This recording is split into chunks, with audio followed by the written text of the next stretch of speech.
नमस्कार, Indian news देख रहे हैं आप और मैं हूं आपके साथ कुलवीर दीवान। पंजाब की फरीदकोट लोकसभा सीट से इस बार कला और राजनीति का संगम देखने को मिलेगा, क्योंकि भारतीय जनता पार्टी ने हंसराज हंस को वहां से मैदान में उतारा है और आम आदमी पार्टी ने करमजीत अनमोल, जो कि एक मशहूर एक्टर हैं, उनको मैदान में उतारा है। और इससे पहले कांग्रेस के मशहूर गायक मोहम्मद सदीक वहां से पहले से ही सांसद हैं और चर्चा ये है कि उनको एक बार फिर मौका कांग्रेस दे सकती है। यानी राजनीति ने इस बार कला और राजनीति का जो एक संगम है फरीदकोट में, उसका इंतजाम कर दिया है।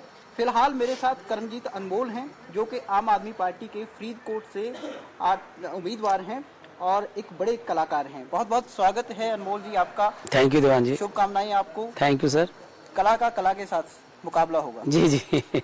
राजनीति को कैसे सर संतुलन कैसे बना पाएंगे, क्योंकि कलाकार का दिल बड़ा नरम होता है। कहीं ना कहीं राजनीति आज की जो है वो ये है कि एक दूसरे पर प्रहार किया जाए, कटाक्ष किए जाए, और काफी स्तर जो है वो राजनीति का गिर गया है। हाँ जी, देखो जी, आगे भी कलाकार ही हैं वही तो मैं समझता हूँ कि आप अपना पहले काम कीजिए, फिर किसी पे दोष लगाइए, कुछ भी है। तो मैं इसमें बिलीव नहीं रखता कि किसी की पे कीचड़ उछालूं, और पहले मैं आप अच्छा बनूं, फिर किसी को कहने वाला बनूं। और मैं चाहता हूं कि आप अपना काम कीजिए, किसी को बुरा मत बोलिए। हंसराज हंस जी हैं, मोहम्मद सदीक जी हैं, कभी बेशक राजनीति में है पिछले काफी दिनों से, लेकिन कभी इस तरह का देखा नहीं उनकी कि उनका कोई ऐसा बयान आया हो जो किसी को हर्ट करेगी। जी जी। कोमल दिल समझा जाता है कलाकार का। जी जी।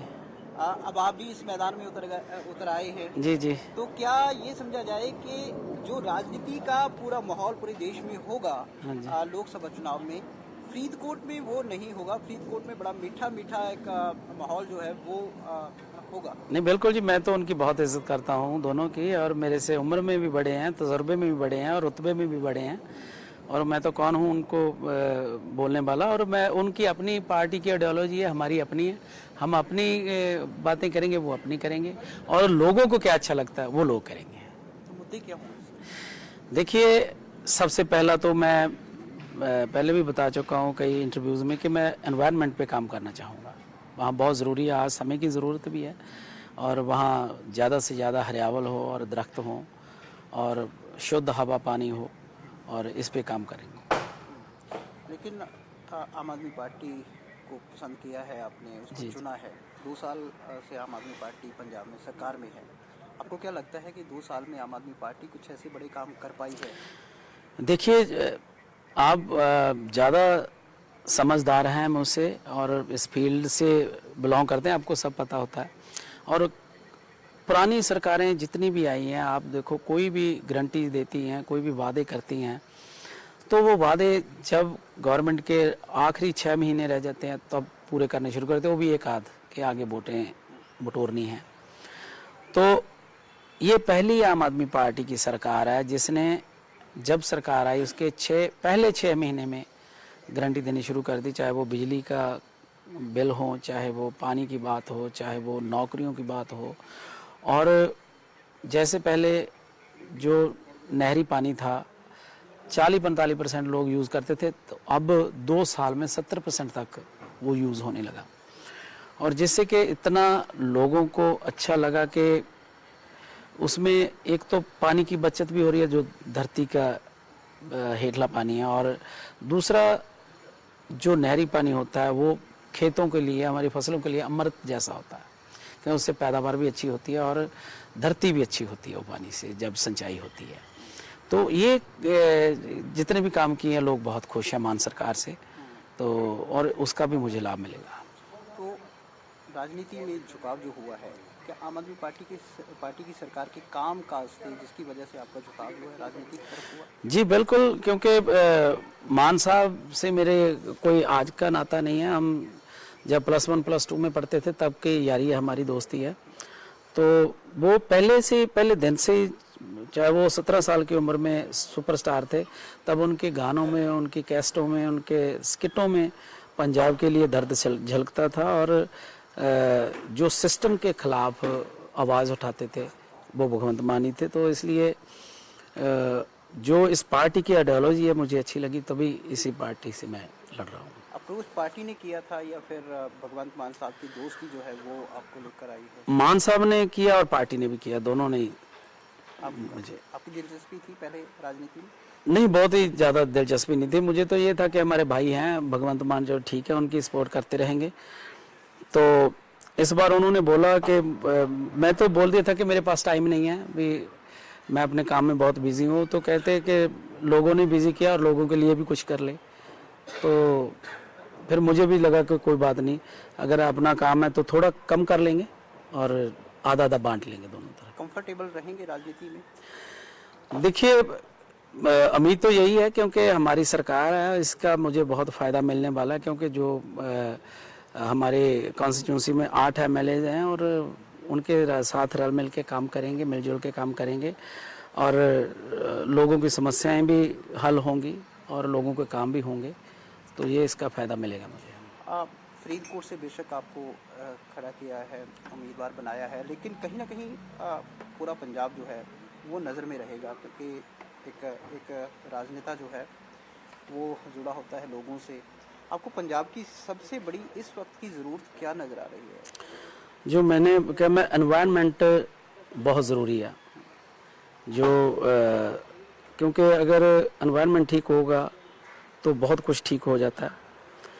तो मैं एनवायरनमेंट पे काम करूँगा। बाकी जो समस्या बेरोज़गारी की है, कि जब मतलब जो हमारे बुज़ुर्ग कहते हैं कि जो पंजाबी में एक कहावत है कि वेला मन शैतान दा कर।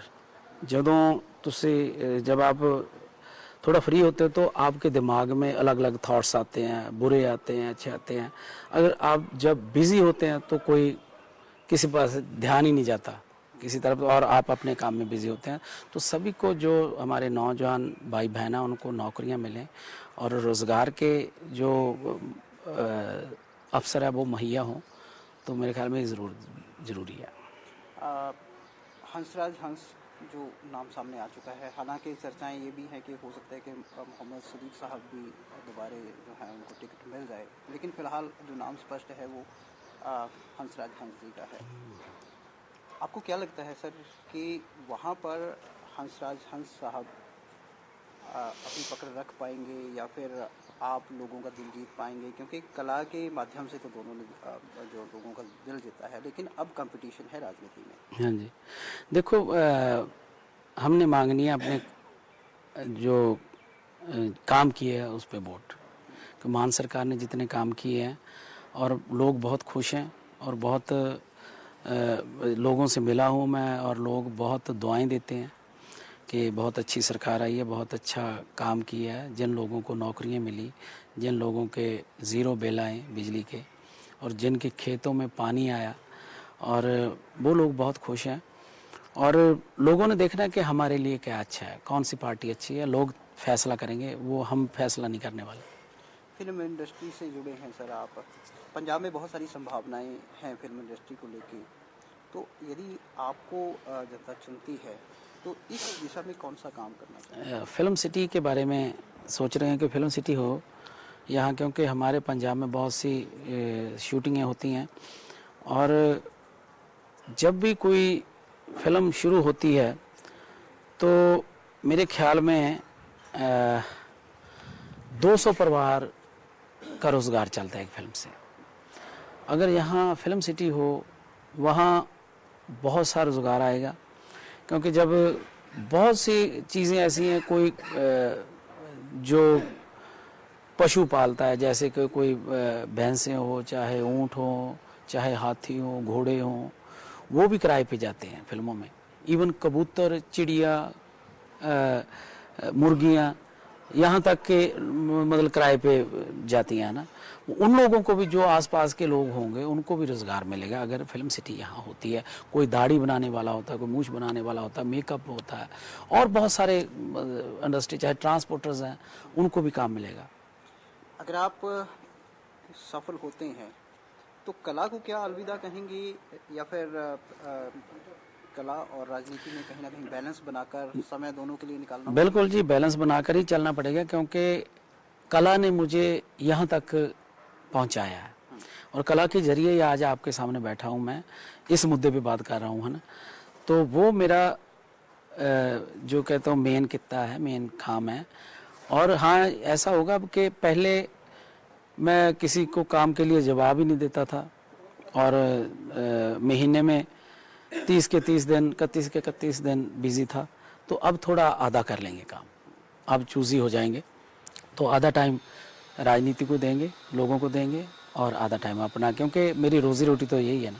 ये सवाल मैंने इसलिए पूछा क्योंकि भगवंत मान साहब जो आपके दोस्त भी हैं और आपको इस फील्ड में लेकर भी आए हैं, वो पूरी तरह से राजनेता हो गए हैं। हाँ जी, वो बड़े नेता हैं, तो उनको तो छोड़ना पड़ना ही था, क्योंकि उनके सर पे तो पूरे पंजाब की जिम्मेवारी है। अब पंजाब की नहीं बल्कि हिंदुस्तान की भी आगे होने वाली है, और बहुत बड़े नेता हैं। तो मैं अभी थोड़ा बैलेंस बना के चलूँगा। अनमोल साहब, जैसे मैंने पहले कहा कि कलाकार का दिल जो है वो बड़ा नाजुक होता है। अभी अरविंद केजरीवाल जी को लेकर जो एपिसोड हुआ, इसने आपके दिल को चोट पहुंचाई क्योंकि आपके लीडर हैं। बिल्कुल जी, क्योंकि जो मोदी सरकार है वो नहीं चाहती कि हमारे सामने कोई ऑपोजिशन हो, हमारा ही राज हो, हम ही जो कहें, कोई जो मर्जी कानून बनाएं, जो मर्जी कहें, तो हमारे ही राज चले, यहाँ कोई आवाज़ उठाने वाला ना हो। ये तो सरासर ऐसा है कि लोकतंत्र का गला घोंटने वाली बात थी। तो आपको क्या लगता है कि केजरीवाल साहब में वो काबिलियत है जिससे भारतीय जनता पार्टी को डर लगे? बिल्कुल जी, बिल्कुल, तभी तो ये काम हुआ, नहीं तो कौन पूछता किसी को। तो उनको डर ही केजरीवाल साहब से है, और तभी वो उन पे झूठे आरोप लगा के ऐसा किया जाता है, और जल्दी बाहर आएंगे। तो आपको क्या लगता है कि जिस तरह से केजरीवाल साहब अब जेल में हैं, प्रचार प्रसार में नहीं है पार्टी के, तो कोई फर्क पड़ेगा? देखिए, केजरीवाल साहब को अंदर डाला उन्होंने, उनकी सोच को तो नहीं ना ढक सकते। उसकी सोच तो हर जो भी पार्टी का कार्यकर्ता है, जो भी वॉलंटियर है, और जो भी है, जो उन्होंने इतनी अच्छी सोच दी, उनकी विचारधारा जो वो बच्चे बच्चे में पैदा हुई है, उनकी विचारधारा को कैद नहीं कर सकते वो। संजय सिंह जी बाहर आ गए हैं, हाँ कुछ जी, राहत मिली? बिल्कुल मिली, और सभी मतलब बाहर आएंगे, और देखते जाओ आप। बहुत बहुत शुक्रिया। Thank you. कलमजीत अनमोल हमारे साथ बातचीत कर रहे थे और इन्होंने उम्मीद जताई है कि आम आदमी पार्टी जो है पंजाब में बेहतर प्रदर्शन करेगी।